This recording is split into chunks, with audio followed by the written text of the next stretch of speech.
Hello everyone, my name is Stephanie Hylansky. I'm the curator of live animals here at the Boonshoff Museum, and I'm here on our Min-Mark Discovery stage again today with Luke, our domesticated rabbit. So Luke here, perfect for this time of year. He is just around the Easter season. A lot of people are talking about rabbits, but Luke, even though he's really cute, really awesome, really, rabbits can be challenging pets. So if you're thinking about getting a rabbit, especially for the Easter season, it is not something you want to do as an impulse buy. You want to make sure you do a lot of research because rabbits can be challenging pets. They're not always the greatest pets for small children, even though they are super cute and kids a lot of times really love rabbits. They're not always the greatest pets. But like I said, Luke is a domesticated rabbit. So just like our cats and dogs, today's pet rabbits are truly domesticated animals, which means they're no longer wild animals. And just like our cats and dogs, they come in all different shapes, sizes, and colors. So Luke here is a Dutch rabbit. So Dutch rabbits are usually this kind of like black and whitish color, but there are over 50 different breeds of rabbits and they all look different. So they're the floppy eared, the long haired, all different types of rabbits. The largest rabbit is the Flemish Giant. And one of the largest Flemish Giants was about 50 pounds, probably about as long as this table here. So that is a very large rabbit. Most rabbits won't get that big, but kind of like a Great Dane is one of the biggest types of dogs, a Flemish Giant is one of the biggest breeds of rabbit.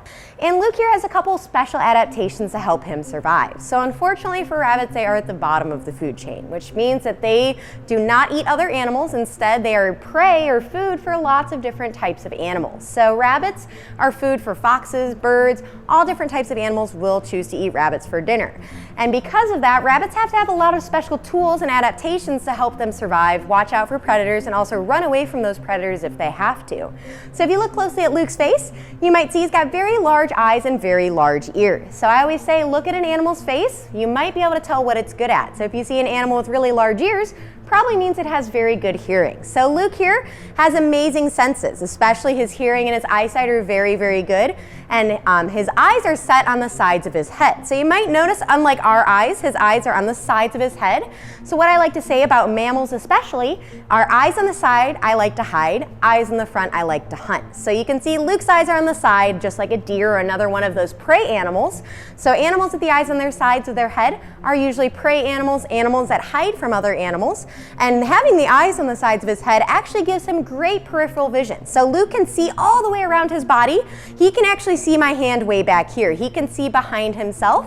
He just has one small blind spot right in the front of his nose there. So Luke would not be very good at chasing down and hunting food since he can't see right in front of his face, but being able to see behind him is really useful in helping him avoid predators.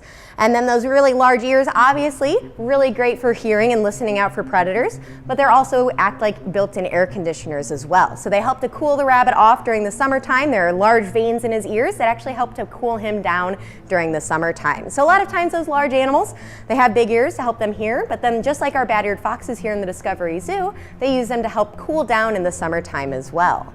And Luke here is around 8 years old. Rabbits can live quite a long time. So again, they're not a pet that you just want to get on an impulse. It's a pet you could have for 10 to 15 years. So usually if you take good care of a rabbit, it'll live about 8 to 15 years or so. So Luke here is on the older side, but he is nice and healthy.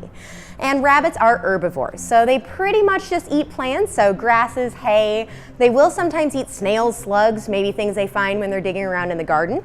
But for the most part, they are herbivores, so they eat different types of plants. Here at the museum, Luke gets special rabbit food, and that rabbit food has all the vitamins he needs, and then he also gets fresh fruits and veggies and different types of things every single day.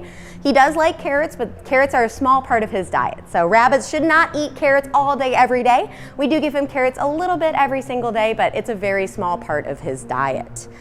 And Luke is a male rabbit. Males are usually on the larger side. Females are usually a little bit smaller. And rabbits do have a very fast reproductive rate. So you might know rabbits can have lots and lots of babies, and they can have babies usually multiple times a year. So that's why rabbits, they have lots of babies, because usually a lot of those rabbits are going to get eaten. So the way they do it is they have a lot of babies, put a lot of rabbits out into the world, and most of those guys are going to get eaten, unfortunately. But when you have a lot of babies, if a couple of them get eaten, not a huge deal.